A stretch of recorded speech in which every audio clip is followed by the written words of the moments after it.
Before we get started with today's Local Government News Roundup, some news from the VLGA. Registrations are now open for Fast Track 2026, the VLGA's national one-day annual conference focused on incivility and its threat to local democracy.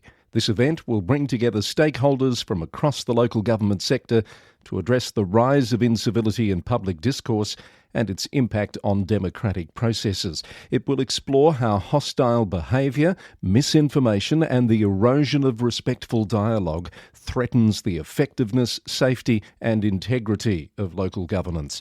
Participants will examine the causes of incivility, its consequences for elected representatives, council staff and civic engagement, and examine practical strategies for fostering respectful communication and resilience in the face of hostility. Book before December 31 and secure early bird prices. To register or find out more, visit the events page of the VLGA website at vlga.org.au. Coming up on the Roundup Summer Series, councils unite against hatred and anti-semitism. A second Victorian mayor steps aside less than a month after being elected. Sydney's Lord Mayor hails a huge win for the city. Scrutiny over a council's general manager performance review process. A controversial Oval renaming finally settled. And a CEO hires a private investigator to examine a staff complaint. Hello, I'm Chris Eddy. Welcome to another summer edition of the Local Government News Roundup, brought to you by the Victorian Local Governance Association, the national broadcaster on all things local government, with support from Symphony 3, simple, connected customer experiences. It's Wednesday, the 17th of December, and local governments up and down the country have condemned in the strongest terms Sunday night's horrific terror attack on a Jewish gathering in Sydney. Most councils have issued statements of support and flown flags at half-mast. In Waverley Council, where the attack took place, Mayor Will Namesh has shone a light on the acts of selfless courage from strangers, putting themselves in harm's way to help others. He said those remarkable people who ran towards danger are the shining light amid unspeakable darkness. In Victoria, the cities of Glen Eira and Port Phillip coordinated a joint statement of mayors across the state with the support of the MAV, condemning hatred and anti-Semitism. As of yesterday, 51 of the state's 79 councils had signed the statement to send a powerful message of compassion, resilience and support for Jewish communities. The city of Wollongong yesterday flew the national flag of Israel outside its administration building after a request earlier this month to do so on one of the 8 days of Hanukkah and in light of the events at Bondi. To other news, another Victorian mayor has stepped aside from their role, the second to do so since being elected last month. Cardinia Shire Council Mayor, Councillor Brett Owen, has been granted a leave of absence due to work requirements, with Deputy Mayor Councillor Liz Roberts assuming mayoral responsibilities during his absence. The leave was approved at this week's council meeting, with the arrangement to be reviewed in February if needed. Councillor Owen, who is a currently serving police officer, will not receive allowances while on leave. At Alpine Shire Council, take two of their mayoral election has happened after the resignation of Councillor Gareth Graham from the role 10 days after taking on the position. This year's deputy and last year's mayor, Councillor Sarah Nicholas, has regained the mayoralty for another term. She was one of two councillors nominated. However, the second nomination of Jean-Pierre Ronco did not receive a seconder. Councillor Nicholas has been acting as mayor since Councillor Graham resigned the position earlier this month. The council also confirmed last night that it will deal with an unintentional non-compliance with the rate cap by adjusting next financial year's rating assessment accordingly. The Herald Sun reports that Mornington Peninsula Shire Council is fast-tracking a review of mapping errors in new landslide risk planning controls after receiving a flood of complaints from property owners. Many of the property owners say they've had flat properties incorrectly flagged as highly susceptible to landslides.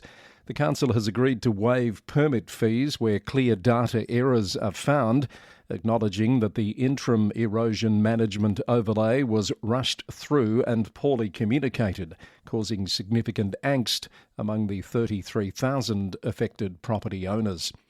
Greater Geelong Council has reaffirmed its position against the development of an incineration energy from waste facility within the municipality, instead choosing to investigate alternative innovative technologies as the Drysdale landfill approaches closure. The council will continue to advocate for stronger legislation to reduce waste at the source, while implementing a FOGO green bin service by 2028 to divert more waste from landfills.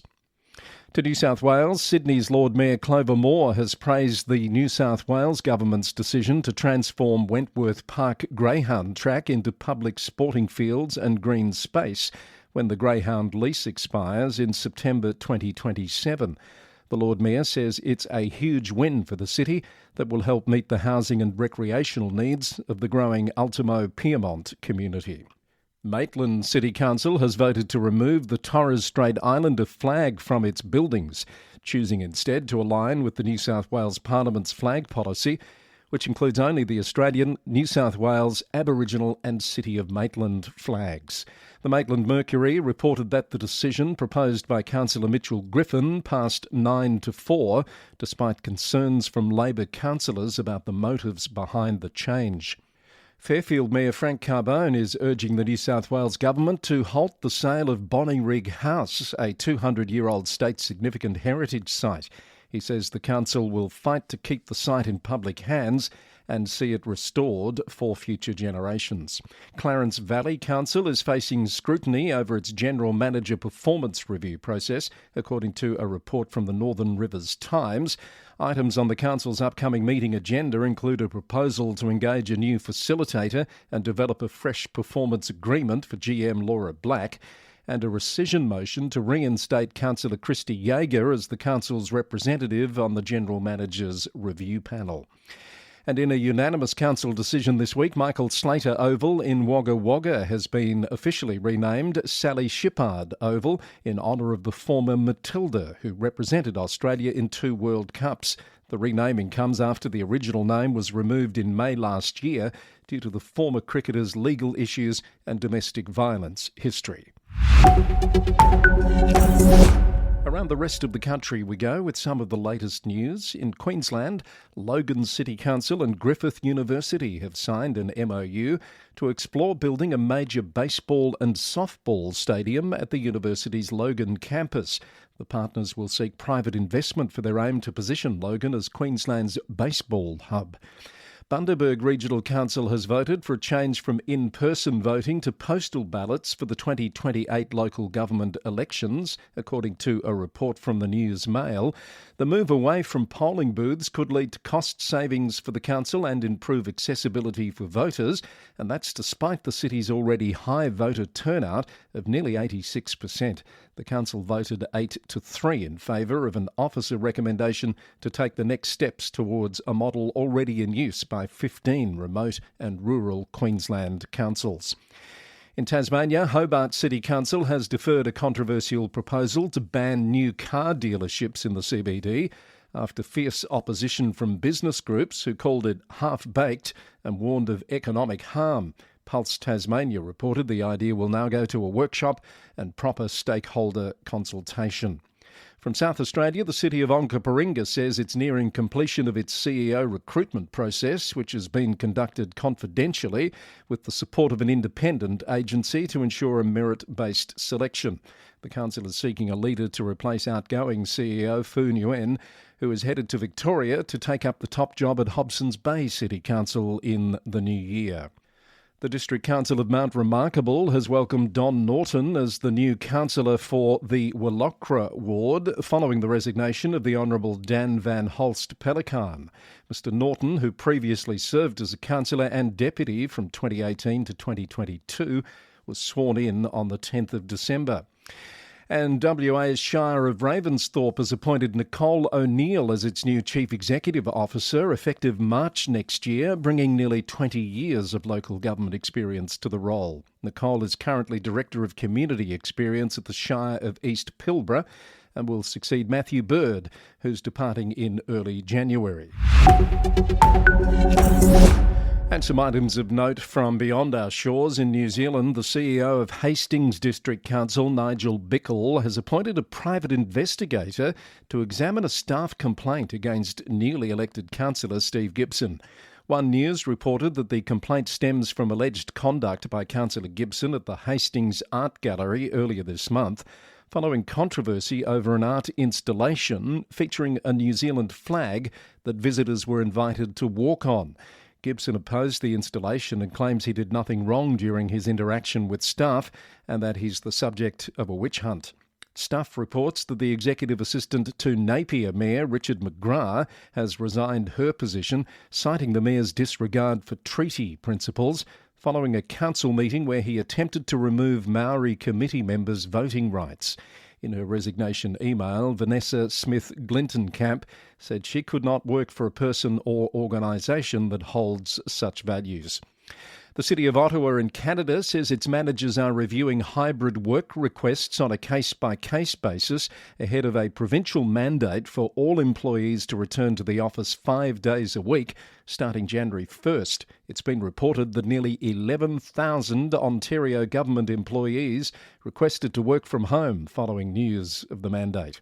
And in California, a San Bernardino Superior Court judge has ordered Montclair City Council member Ben Lopez to pay $176,000 in punitive damages on top of $1.35 million in compensatory damages for sexually harassing 2 city employees.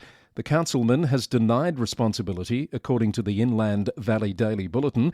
He claims his accounts were fraudulently used and says he can't afford to pay the judgment, which equals his entire 8-year council salary. And that's the latest from the Local Government News Roundup, edition number 530, recorded on Wednesday the 17th of December, part of our ongoing summer series of updates. The podcast is brought to you by the Victorian Local Governance Association, the national broadcaster on all things local government, with support from Symphony 3, simple, connected customer experiences. Head to the website lgnewsroundup.com for more news and links from today's episode. The podcast is recorded in the city of Greater Geelong, Victoria, on the land of the Wadawurrung people of the Kulin Nation. I'll be back with more news soon. Until then, thanks for listening, and bye for now.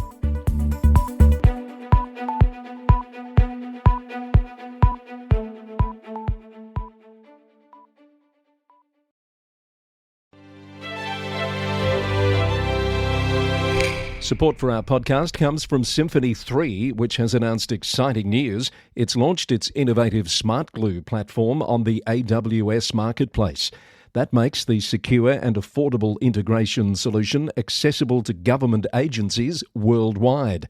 The platform includes over 50 pre-built connectors specifically designed for public sector systems, government APIs, enterprise solutions, and AWS services to transform citizen experiences by breaking down data silos. Smart Glue delivers operational excellence for local governments through cost reduction, process optimization, improved decision-making, and scalable architecture, all while maintaining comprehensive security and compliance standards required by public sector organisations. Get in touch to see how Symphony 3's expanded team and solutions can support your goals. Head to symphony3.com to find out more.